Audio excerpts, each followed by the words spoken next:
अगला सवाल महाराष्ट्र से मनोज जी का है और इनका सवाल है हैवेल्स पर 5000 शेयर इनके पास है और इनका खरीद भाव है 92 का, जिन्होंने हमें लिखा है, और 356 फिलहाल हैवेल्स की क्लोजिंग हुई है। आपको लगता है ये बहुत ज़्यादा मुनाफा इन्होंने कमाया है? मल्टी बैगर इनफैक्ट ये साबित हुआ है। चलिए, हैवेल्स पर फिलहाल शायद हो सकता है कि थोड़े से जो फिगर्स हों वो करेक्ट ना हो, थोड़ा सा इन्फॉर्मेशन सही नहीं है, लेकिन हैवेल्स पे बताइए क्या इस वक्त एक निवेशक को करना चाहिए? किरण, लॉन्ग टर्म चार्ट्स बहुत ही बेहतरीन है, तो मेरा मानना है कि इसने मल्टीपल टॉप का ब्रेकआउट दिया है, अच्छे कंसोलिडेशन का ब्रेकआउट दिया है, 1.5 साल के कंसोलिडेशन का ब्रेकआउट दिया है। जब ऐसे इतने बड़े लॉन्ग टर्म चार्ट्स पे एक अच्छा ब्रेकआउट आता है तो ये और भी मल्टी बैगर साबित होता है। तो मेरा मानना है कि इसको 1-2 साल के लिए रखना चाहिए, तो देखना नहीं चाहिए। अगर थोड़ा सा करेक्शन होता है तो और भी ऐड करना चाहिए, जैसे कि नेक्स्ट सपोर्ट करीबन 330 रुपए है। अगर 330 के करीब आता है तो और ऐड करने की सलाह होगी, पर ये स्टॉक बहुत मार्केट आउट परफॉर्मेंस देगा। अगले 2 साल में इधर से भी दुगना होता हुआ मैं देखता हूँ चार्ट्स के हिसाब से, तो होल्ड करने की सलाह होगी और ऐड करना चाहूंगा करीबन 330 के करीब। जी, पुणे से अश्विनी कुमार महाजन जी ने हमें सवाल पूछा। इनफैक्ट इनके 2 स्टॉक से जिन्होंने लिए हैं, लुपिन का लिया है 30 शेयर और का खरीद भाव है 1635 का, जिसमें इन्हें फिलहाल हो रहा है नुकसान लगभग 200 रुपए का हम कह सकते हैं। और दूसरा शेयर इनका कोलगेट का है 50 शेयर और 888 इनका खरीद भाव है, जिस पर फिलहाल इन्हें हो रहा है नुकसान। लुपिन पे सबसे पहले आपसे जानना चाहेंगे, लुपिन पे इनके खरीद भाव के हिसाब से अभी फिलहाल क्योंकि इन्हें हो रहा है नुकसान, इन्हें क्या करना चाहिए? लुपिन पे क्या करना चाहिए? जनरल फार्मा स्टॉक्स के बारे में बात करेंगे, थोड़ा सा वीकनेस दिखाई दे रहा है और मुझे नहीं लगता इधर से आपको मार्केट आउट परफॉर्मेंस मिलता नजर आएगा, क्योंकि हर रैली पे ऊपर आपको बिग वैली देखने को मिल जाएगी, जहां पे जिन इन्वेस्टर का एवरेज भाव आता है उधर से आपको बिग वैली देखने को मिल जानी चाहिए। तो लुपिन से बाहर निकलने की सलाह होगी और कोलगेट पे अगर बात करें तो होल्ड करने की सलाह होगी, पर स्ट्रिक्ट स्टॉप लॉस 800 का रहना चाहिए वीकली क्लोजिंग बेसिस पे। अगर 800 रुपए के नीचे चलता है तो ये स्टॉक बहुत नीचे जाता हुआ नजर आएगा, पर अगर ये स्टॉक करीबन 860 के ऊपर कंसिस्टेंटली रहता है तो वापस एक बार 920-930 के लेवल्स देखने को मिल जाने चाहिए। तो इन इन्वेस्टर को 2-3 लेवल्स ध्यान में रखने चाहिए, एक तो 800 स्टॉप लॉस के हिसाब से और एक 860-870 रेजिस्टेंस के तौर पे। इसके ऊपर आपको अच्छी रैली देखने को मिल जाएगी। जी, अगला सवाल पुणे से मीनाक्षी जी का है। उनका सवाल है एसबीआई पर 200 शेयर इनके पास है, खरीद भाव 289 का है, 289 के लेवल पर इन्होंने शेयर लिए और फिलहाल क्लोजिंग 198 पर, तो इन्हें हो रहा है नुकसान। अब पब्लिक सेक्टर बैंक की बात करें, आपको लगता है फिलहाल अपने इस एनपीए की समस्या से उबर रहे हैं? हाल ही में हमने देखा बहुत सारे रिजल्ट्स भी आए बैंक्स के, उसको देखते हुए आपको क्या लगता है कि अभी एसबीआई में क्या करना चाहिए? बैंकिंग सेक्टर को लेकर आप क्या आउटलुक रखते हैं? नहीं, एसबीआई की बात करें तो मैं होल्ड करने की सलाह दूंगा इन लेवल्स पे, और इधर थोड़ा सा ऐड करे, थोड़ा करेक्शन में ऐड करे तो भी अच्छा है, क्योंकि एक अच्छा बेस बिल्डिंग फॉर्मेशन हो चुका है।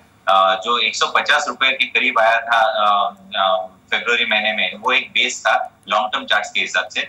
उधर से एक जो रैली आई उसका हायर बॉटम बना चुका है ये स्टॉक करीबन 170 का, तो मुझे नहीं लगता वो 170 के नीचे अभी ये स्टॉक जाएगा, बल्कि 180 के नीचे भी आना मुश्किल है। पर जैसे ट्रेंड रिवर्सल पैटर्न इसमें फॉर्म होता नजर आएगा तो एक बहुत बुलिश मूव आती नजर आएगी, और मेरा मानना है कि ओवर पीरियड ऑफ टाइम ये परफॉर्म करता नजर आएगा। तो पीएसयू बैंक के बारे में जो आप बोल रहे थे, तो ये एक स्टॉक है, थोड़ा सा कैन बैंक एक अच्छा दिखाई दे रहा है, पर और ओरिएंटल बैंक, ये 3 बैंक थोड़े से ठीक ठाक दिखाई दे रहे हैं, बाकी के पीएसयू बैंक से दूर रहे।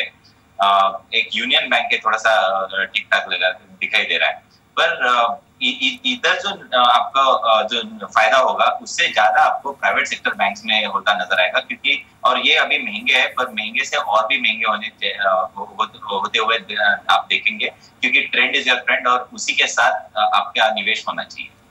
जी, हमारे साथ इस बार जयपुर से गणेश शर्मा जी हैं। गणेश जी, बहुत स्वागत है आपका हॉट स्टॉक्स में। आपने कौन से स्टॉक्स चूज किए हैं? आइसुजू के 57 शेयर है, 1014 एडिशन रेट पे, एंड दूसरा मेरे पास में स्पाइस जेट है जो कि 70 की रेट पे 1800 है।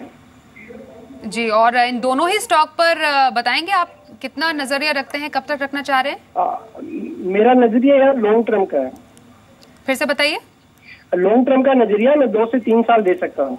लॉन्ग टर्म का नजरिया है इनका स्पाइस जेट और एसएमएल इसूजू पे। सबसे पहले स्पाइस जेट के बारे में ही जानना चाहेंगे, क्या लॉन्ग टर्म नजरिया स्पाइस जेट पे रखना सही है? स्पाइस पे हमारी अभी होल्ड रेटिंग है। मेरा मानना है कि थोड़ा सा और कंसोलिडेट करता नजर आएगा।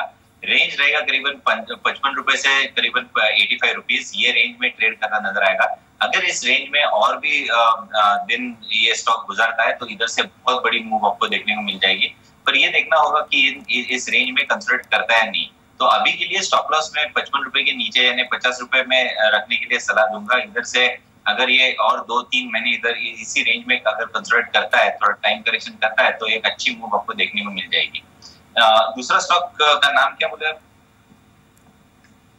जी एसएमएल इसूजू पे सवाल था इनका, और खरीद भाव 1026 की और 57 शेयर इनके पास है, तो इस पर क्या स्ट्रैटेजी रखनी चाहिए ने? और इस पर भी लॉन्ग टर्म नजरिया है किरण? बिल्कुल लॉन्ग टर्म ही रखना चाहिए। चार्ट पैटर्न बहुत बेहतरीन है। एक अच्छे first second level of correction के बाद वापस ये स्टॉक ऊपर जाता नजर आ रहा है, और मेरा मानना है कि ये स्टॉप लॉस करीबन 900 के करीब रखना चाहिए, पर अगले 3-4 महीने में ये 1400 रुपए के ऊपर जाते हुए हम देखेंगे। तो एक मार्केट आउट परफॉर्मिंग स्टॉक रहेगा। ऑटो सेक्टर जैसे मैंने कहा अच्छा परफॉर्म करता नजर आएगा अगले 2 क्वार्टर तक कम से कम। जी अगला सवाल लेते हैं पुणे से सुरेश माउंडोवरा जी, इन्होंने हमें जानना चाहा है सन फार्मा के बारे में। 120 शेयर इनके पास है सन फार्मा के, और इनका खरीद भाव इस पर है 920 का। फिलहाल इन्हें इस पर हो रहा है नुकसान, 754 पर इस पर्टिकुलर स्टॉक की क्लोजिंग हुई है। फार्मा सेक्टर अगेन किरण, फिलहाल सबसे पहले जानेंगे कि सन फार्मा पे फिलहाल इन्हें क्या करना चाहिए, क्योंकि अभी नुकसान में है। और अगर पूरे फार्मा सेक्टर की बात की जाए तो अभी एक निवेशक को क्या स्ट्रैटेजी रखनी चाहिए इस सेक्टर के लिए? फार्मा सेक्टर में आपको चुनिंदा स्टॉक्स लेने चाहिए। सन फार्मा, लुपिन, ये स्टॉक्स पिछले 5 साल में बहुत अच्छा परफॉर्मेंस कर चुके हैं, और ये परफॉर्मेंस देख के लोगों ने इन स्टॉक्स पे दाव लगाया है। पर मेरा मानना है कि ये इनका जो फ्लेयर था वो बहुत कम हो चुका है। सप्लाई ओवर पावरिंग डिमांड का सिनेरियो चार्ट के ऊपर हावी होता नजर आ रहा है, और ये लोअर टॉप लोअर बॉटम कर रहा है, जहाँ पे market higher top higher bottom करता है। तो ये जो जिन्होंने परफॉर्म किया है वो स्टॉक्स आपको अच्छे नहीं दिखाई दे रहे। पर अगर आप नैटको फार्मा देखे, अजंता फार्मा देखे या ऑरबिंदो फार्मा देखे, इनमें थोड़ा सा दमखम अभी भी बाकी है, और ये स्टॉक्स परफॉर्म करते नजर आएंगे। तो अभी के लिए अगर फार्मा क्षेत्र के बारे में बात करें तो जो मैंने गिने चुने नाम लिए उनमें ध्यान दे, ना कि लुपिन या सन फार्मा या वोकार्ड, ये तीनों और या डॉक्टर रेड्डी, ये सारे stocks lower top lower bottom कर रहे हैं, थोड़ा सा वीक नजरिया अभी है। तो अभी के लिए सिर्फ ऑरबिंदो फार्मा पे ज्यादा ध्यान देना चाहिए। किरण, कल के एक इम्पोर्टेंट न्यूज पर भी हम नजर डालते हैं, क्योंकि कल वियना में ओपेक की एक महत्वपूर्ण बैठक होने जा रही है। तो प्रोडक्शन घटाने में सहमति अगर बन जाती है तो मार्केट इसको कैसे ले सकता है? प्रोडक्शन डॉलर के हिसाब से आपको क्रूड का प्राइस देखना चाहिए। जब तक ये क्रूड का प्राइस 40 से 50 के बीच में है तब तक कोई नेगेटिव इम्पैक्ट नहीं आएगा। टेम्पररी अगर प्रोडक्शन घटाती है तो थोड़ा सा 50 रुपए के ऊपर जाता है तो एक यूफोरिया बनता नजर आएगा और पॉजिटिवली लेना चाहिए। पर अगर प्रोडक्शन बढ़ाते हैं तो थोड़ा सा सप्लाई आता नजर आएगा, और इसकी वजह से वापस एक बार आपको 45-42 तक क्रूड आता नजर आएगा। तो आपकी नजर होनी चाहिए कि किस रेंज में क्रूड ट्रेड करता है डॉलर के हिसाब से, और उसके बाद आपकी स्ट्रेटेजी होनी चाहिए। ऑलराइट किरण, जिन स्टॉक्स पे आज हमने बात की उन पर आपकी तरफ से कोई डिस्क्लोजर? बहुत सारे स्टॉक्स पे स्वाति जी हमने डिस्कस किया, तो एक जनरल डिस्क्लोजर की जो सलाह दी है वो हमारे क्लाइंट्स को वही सलाह दी होगी, और मेरे खुद के पोर्टफोलियो में ये कोई स्टॉक्स नहीं है। Thank you so much Kiran Jadhav हमारे साथ हॉट स्टॉक्स के आज के इस एपिसोड में जुड़ने के लिए। फिलहाल इस एपिसोड में बस इतना ही।